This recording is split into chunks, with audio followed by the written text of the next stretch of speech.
காலை வணக்கம். தினம் ஒரு திருக்குறள். அதிகாரம் 47, தெரிந்து செயல்வகை. குறள் 469. நன்றாற்றால் உள்ளும் தவறுண்டவரவரவர் பண்பறிந்து ஆற்றாக்கடை. மீண்டும், நன்றாற்றால் உள்ளும் தவறுண்டவரவர் பண்பறிந்து ஆற்றாக்கடை.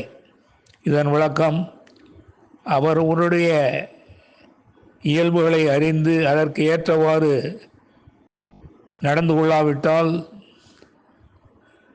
நன்மை செய்வதிலும் கூட பிழை ஏற்படும் என்பதை அறிந்து கொள்க. மீண்டும், அவரவருடைய இயல்புகளுக்கு ஏற்றவாறு அவருடைய இயல்புகளை அறிந்து நடந்து கொள்ளாவிட்டால் நன்மை செய்வதிலும் பிழை ஏற்படும் என்பதை அறிந்து கொள்க. நன்றி, வணக்கம் கூறி உங்களிடமிருந்து விடைபெறுவது தேரெழுந்தூர் கோசகன் என்கிற டிவி நாராயணன், சென்னை.